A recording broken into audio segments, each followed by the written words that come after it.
Bu Guru dan teman-teman, perkenalkan nama saya Elizabeth Rifania Betrang Grace Adeneda dari kelas 10K di SMA Santo Francisco Xaverius Ruteng. Di sini saya akan menjelaskan materi puisi. Mungkin teman-teman semua pernah mendengar kata puisi atau pernah mendengar puisi, tapi di sini saya akan menjelaskan lebih dalam tentang puisi. Jelaskan pertama adalah pengertian puisi. Jadi teman-teman, pengertian puisi. Puisi merupakan salah satu bentuk karya sastra yang disajikan dalam bahasa yang indah, bersifat imajinatif dalam Kamus Besar Bahasa Indonesia atau KBBI. Puisi merupakan ragam sastra yang bahasanya terikat oleh irama, matra, rima, serta penyusun lirik dan bait. Sementara menurut Waluyo, mengungkapkan bahwa arti dari sebuah puisi adalah bentuk karya sastra yang mengutarakan pikiran dan perasaan penyair secara imajinatif dan disusun dengan mengonsentrasikan struktur fisik dan struktur batinnya. Jadi teman-teman, kalau bisa dibilang ini struktur dalam puisi memiliki dua, yaitu struktur fisik dan struktur batin. Kemudian yang kedua yaitu tujuan dari puisi. Tujuan dari puisi pada umumnya tertulis secara tersirat dari kata-kata kiasan yang digunakan oleh penyair. Di antara tujuan tersebut, antara lain untuk penyampaian pesan yang wujud kompleks, seperti religius, sosial, ungkapan, empati, dan lain sebagainya. Tujuan tersebut dilandasi oleh tema yang akan disampaikan oleh para penyairnya. Tujuan dari puisi juga yaitu untuk mengungkapkan perasaan penulis kepada pembaca atau pendengar, sehingga biasanya puisi dibacakan dengan menggunakan gerakan dan penghayatan. Yang ketiga yaitu struktur fisik, yaitu struktur puisi. Struktur puisi terdiri dari dua, yaitu struktur fisik dan struktur batin. Di antara struktur fisik, yang pertama diksi, majas, dan tipografi. Sedangkan struktur batin, rima, tema, rasa, nada, dan amanat. Di sini saya akan menjelaskan dalam struktur fisik, yaitu yang pertama adalah diksi. Diksi berarti pemilihan kata untuk mengungkapkan gagasan sehingga menghasilkan puisi yang indah. Contoh diksi yang sering digunakan, yang pertama lintang yang berarti bintang, biangkalah yang berarti pelangi, candra yang berarti bulan. Yang kedua majas. Majas atau gaya bahasa berarti melukiskan atau menyampaikan makna prestasi atau bukan sebenarnya. Contoh majas, yang pertama personifikasi, menggambarkan benda atau objek tak hidup seolah-olah memiliki sifat seperti makhluk hidup. Yang kedua majas metafor, yaitu majas metafor itu gaya bahasa.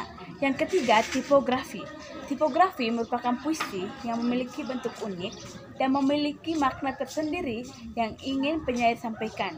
Puisi tipografi biasanya disusun menyerupai bentuk seperti bentuk wajah, zigzag, dan lain-lain.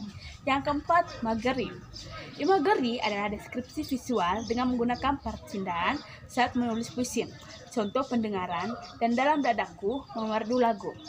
Yang kedua, struktur batin. Dalam struktur batin ini dibagi lagi dalam beberapa bentuk. Yang pertama, tema. Tema merupakan salah satu unsur penting yang membangun puisi. Pasalnya, dengan adanya tema, penyair dapat mengungkapkan dan mengembangkan perasaan mereka menjadi sebuah puisi. Contoh tema, misalnya percintaan, kehidupan agama, politik, dan lain-lain. Yang kedua, rasa. Rasa adalah sesuatu yang sedang dirasakan, misalnya saat merasa sedih, maka puisi yang dituliskan diberikan contoh sentuhan-sentuhan kesedihan. Kemudian struktur batin yang ketiga adalah nada. Nada adalah bagaimana cara untuk menyewakan puisi, seperti tinggi rendahnya bunyi. Nada terbagi menjadi 5, yaitu nada yang pertama melankolis, yaitu rendah, pelan, dan dalam. Yang kedua romantik, yaitu rendah, garing, tinggi, dan adanya perasaan senang. Yang ketiga patriotik, yaitu tinggi dan lantang. Yang keempat sinis, yaitu rendah, pelan, dan sinis. Yang kelima protes, yaitu tinggi dan memperlihatkan suatu penolakan.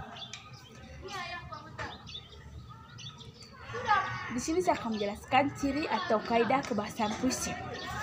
Yaitu ada 4, tata wajah, irama atau ritme, pengajian, pemadan bahasa, dan pemilihan kata dan kata konkret. Jenis-jenis puisi lama yaitu ada mantra, ada pantun, ada kamina, ada seloka, ada gorindam, ada syair, ada telabung. Kemudian jenis-jenis puisi baru yaitu ada balada, ada haim, ada ode, ada epigram, ada romansa, ada elegi, ada satire. Yang di sini saya akan menjelaskan langkah-langkah menulis puisi, yaitu menentukan tema dan judul.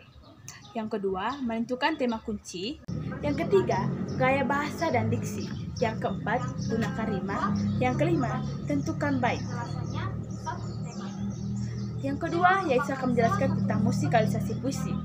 Pengertian musikalisasi puisi yaitu musikalisasi puisi adalah pengekspresian dua bentuk karya seni, yaitu musik dan sastra, dalam suatu penampilan. Perbedaan puisi dan musikalisasi puisi yaitu, kalau kita membaca puisi, kita tanpa musik, sedang salah satu bentuk atau caranya itu mengapresiasi puisi. Sedangkan musikalisasi puisi wajib diiringi musik dan salah satu bentuk atau cara mengapresiasi puisi. Kemudian jenis-jenis musikalisasi puisi. Yang pertama, musikalisasi puisi abal. Musikalisasi puisi abal merupakan musikalisasi yang dibawa dengan pembacaan puisi berlatar belakang suatu komposisi. Musik baik musik vokal maupun musik instrumental. Yang kedua, musikalisasi terapan. Musikalisasi terapan adalah musikalisasi puisi di mana syair-syair yang diterapkan menjadi lirik lagu, sebagaimana halnya lagu-lagu populer pada umumnya. Yang ketiga, musikalisasi campuran. Musikalisasi campuran adalah musikalisasi puisi yang ditampilkan dengan menyuguhkan komposisi musik yang di dalamnya ada sebuah puisi, syair, dalamnya ada yang dilakukan. Kemudian yaitu bentuk-bentuk musikalisasi puisi. Yang pertama, musik puisi lagu. Bentuk ini fokus pada mengubah puisi menjadi syair lagu yang menggunakan nada. Nada tersebut dirasemen dan dikombinasikan dengan musik pengiring. Proses perubahan bentuk dari puisi ke lagu biasanya dilakukan oleh pencipta lagu yang mempunyai selera puisi. Dibutuhkan imajinatif serta keterampilan bermusik dalam proses perubahan tersebut. Yang kedua, musik puisi ringan, yaitu musik puisi ringan berfokus pada pemain alat musik. Di samping itu, keahlian dan mengolah vokal dua kunci yang harus diperhatikan membaca puisi. Yang ketiga, musik puisi total. Bentuk musik puisi total mengubah puisi secara total menjadi bentuk lagu. Langkah-langkah menulis musikalisasi puisi. Yang pertama, menentukan karya puisi. Yang kedua, menganalisis puisi. Yang ketiga, penentuan nada dan irama musik. Yang keempat, latihan. Penilaian yaitu pelafalan, ekspresi, keselarasan isi puisi dengan iringan musik. Itu saja dari saya. Sekian dan terima kasih. Semoga teman-teman semua bisa menambah pengetahuan tentang puisi.